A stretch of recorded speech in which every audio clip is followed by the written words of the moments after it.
everybody. This is Philip Martin, and this is OnFilm on video, and it is January 8th, 2021. I'm having a lot of trouble typing 2021.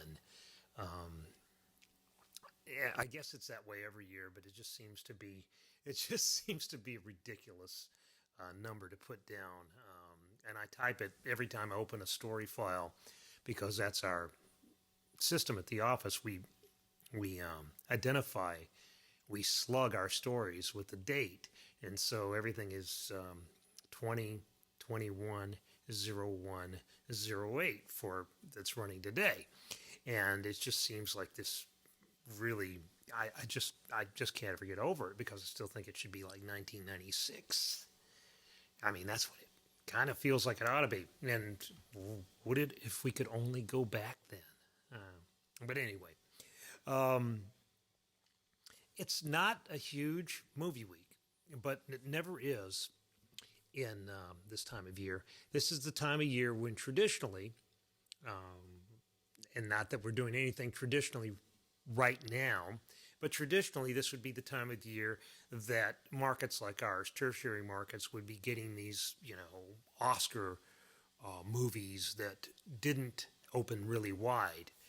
These award-seeking little independent dramas and things like that would just be coming in and opening here and then closing, and then when they got nominated, people would go, when did that come here? But anyway, and this year the pattern seems to be a little bit slower. I think it's mainly because we are seeing so many things go to video on demand so quickly, sometimes instantaneously, as with Wonder Woman and Promising Young Woman, and we'll see more of that. And the other thing is, I think a lot of these films came out already because they were the sort of things that you could profitably, put on a small screen or open in a pandemic and not do too much damage to their box office prospects, because the box office prospects weren't those of a James Bond film, etc. So, we have One Night in Miami for sure opening this Friday, even though I look at IMDb and it says it opens on the 15th, but I don't think it opens. But we have good information it's opening this week, so we'll see. And that's the only thing that I know right now that's opening in theaters. And it is an interesting movie, and I think I like the movie, but I think this is one of the filmed play type movies that I think I would like better as a play, because the ways they open it up just seem to me to be obviously, this is the way you open up a play to be. I mean, in case you don't know the premise of it, it's a fictional account of a real event that apparently took place after Muhammad Ali, then Cassius Clay, beat Sonny Liston for the World Heavyweight Championship in 1964. Ali, then Clay, Jim Brown, the football star, Sam Cooke, the singer, and Malcolm X all met in Malcolm X's apartment, or not apartment, a hotel room in Miami after that fight. Now, what was said? Well, that's just the conjecture that goes on in this film, and it's a very good play. The dialogue is really nice, and it works really well to illuminate and extricate certain issues and the values of these characters, who are fascinating. Sam Cooke's a very interesting person to me. Muhammad Ali, Cassius Clay, is a very interesting person to me. Malcolm X, who's played by, I can't remember his name, but he's the same actor who has played Barack Obama in the Barack Obama, Michelle Obama love story from a few years ago. It doesn't jive with my vision of Malcolm X, which is probably not accurate and is informed by Denzel Washington, of course, and Spike Lee's film. But it didn't bother me. I thought it was this Malcolm feels a little bit gentler and a little bit more refined than I would have probably directed him to play the role. Okay, but it works in the context of the movie. What doesn't work for me in the context of the movie is just the moving from inside the hotel room to outside the hotel room to, the little scenes that depict. There's a scene with Beau Bridges very early on interacting with Aldous Hodge, who plays the Jim Brown character, that strikes me as totally false, though I would not be surprised if Kemp Powers, the writer, would come back and tell me, well, no, that was actually drawn from life, and maybe that was something that actually happened. The way it is staged, the way it plays in the film, doesn't feel authentic to me. I'll just put it that way. I don't have any huge criticisms of the film. I have not read our review of it yet, which is coming in sometime after I finish this. But I think that Piers Marchant actually liked the film a little bit better than I did, which is, good. I want to spend a minute talking about this stuff because it's sort of interesting. If you might have noticed that we are starting to run our top 10 list. We started, I guess, last week with Courtney Lanning, or maybe it was a week before. I think it was last week that Courtney Lanning's list ran, and I have seen one movie on that list, and that's one of the good things about what Courtney brings to the party. I mean, it's sort of like she has a different perspective on things and has a different experience and watches films in a different way than we do. I mean, she's more, and I don't mean this as a criticism at all, she's more of a fan, and she's a fan of what's available and what she can see, and whereas someone like me or someone like Piers or Dan Liebarger, we're more or less seeing the movies that we're seeing for professional reasons. Now, we may be a fan of this director, this actor, that actor, but we're going to see those movies when they come up in the rotation, whereas Courtney's more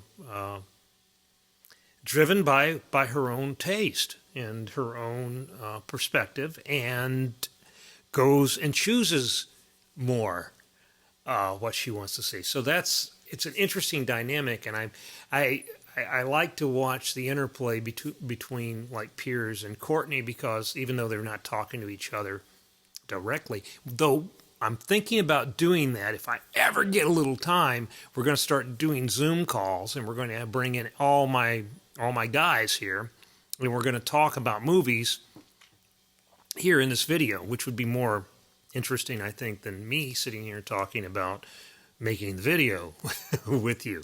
But again, we need some time, and that's precious. We don't have it. We'll get it, I hope, at some point. But the crosstalk between, what Piers writes and what Courtney writes is sometimes very fascinating, because they have very different taste, and they like different kinds of movies, and they dislike different kinds of movies. And that's cool, because it gives us this sort of, adversarial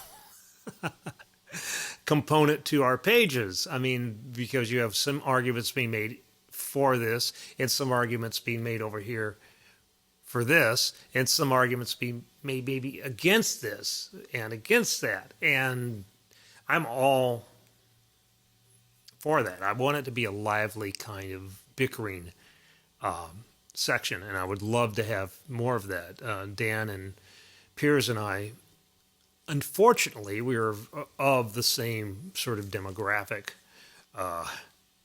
and that leads to a certain, sameness. And that doesn't bother me, because I also think we have a certain expertise, and between us, we've seen a lot of movies. We saw a lot more movies than you did last year, more than likely. I mean, I've seen a lot more movies over the past 20 years than most people. I mean, and the same goes for other critics. But that doesn't necessarily mean that any opinion or perspective or analysis is less valid. It just means that this is where we're coming from. And Courtney comes from a different place.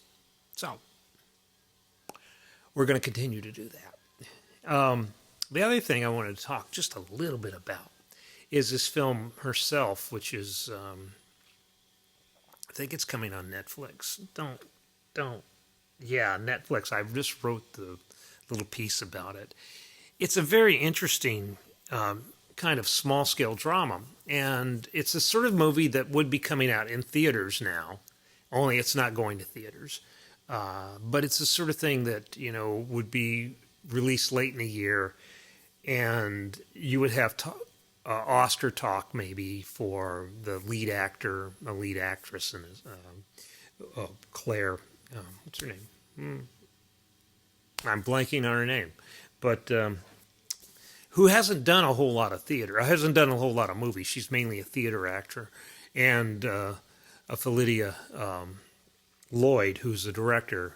Even though she did Mamma Mia and then she did The Iron Lady, she's mostly, working in theater. And there's some film plays, some actual plays of films that she's been working with the past, decade. And some of these actors have worked on. It's a nice little chamber piece. I really liked the way it's calibrated, the way the performances are. I really liked the way the movie doesn't indulge in melodrama. At the same time, I recognize that there are a lot of people out there who are going to say, "Well, what's the purpose of this?" It's pretty much what I could go down and see any place in town where there's unfortunate things happening. I mean, it's part courtroom drama, part. It's a story of a woman who leaves an abusive relationship and the problems she encounters in trying to secure a safe place for her and her kids. And that is depressingly a very common story, and we probably all know people who have been through a variation of that narrative and have had things happen to them and have had to deal with some of these issues. And it feels like somehow, because it's something that happens a lot, that maybe it's less than a movie than Wonder Woman 1984, where you have this Amazonian demigod and her dead boyfriend coming back after 70, well, not 70 years, but after 40-something years. I mean, that's the sort of thing, the type of stories that, we use the movies for almost exclusively. I mean, you have fantasy novels and you have comic books and you have things like that, but I tend to associate those big kind of overblown stories with movies because that's the experience I've had, and I'm not a big comic book guy, and I'm not someone who reads a lot of fantasy fiction. So when I hear about a story like that, I associate it with the big screen. And these other stories are really kind of my bread and butter for what I like to watch myself and what we, like to write about. But I perfectly see the point of view where this is too underpowered to really make a good film. I don't believe that, but I can see why people think that. It comes back to the whole idea that movies are what you see as a movie, and if you've only consumed a certain kind of, if you've only consumed a certain kind of candy, you assume that's what candy is. If all you've ever had is the milk chocolate Raisinets, then when someone comes along with a snow cone or whatever those things are, snowball, then you go, what? Snow cap. Well, what the hell is that? That's got stuff on it. And then you get, gummy bears. And it's like, well, this is candy too? Yeah. I mean, so there's all kinds of candy out there. But we may not, it may not be what we call candy. Because we may not, have ever had a gummy bear. May not associate that with what we think candy is. So, and in this culture, our culture, we sort of like encourage that because we pick out one piece of candy every week from the box, and that's what we have, and it's usually the same sort of candy, or maybe there's 2 or 3 different varieties of candy that we have, and we ignore all the weird foreign candy that is out there and that's available. I mean, and some of us become connoisseurs of that, so it's not a perfect analogy maybe, though. I'm going to start working. I want to workshop it a little bit, and maybe we'll come back to the candy analogy. But I like these little films, and so lockdown has not been a terrible thing for me because we've seen a lot of them, and really too many to keep track of. I mean, it's sort of, there's White Tiger? White Tiger's coming out next week. I just got a screener of it. I had never heard of it. Now, that sounds ridiculous because I usually hear about everything at some point before it hits, distribution. But it's coming out. It's going to be on Netflix next week. They think enough of it to send an Academy Award screener. So I'll take a look at it and we'll see what we got. But never heard of it. Didn't know anything about it. Still don't really know anything about it. I do know the director's done some stuff. But so, other news.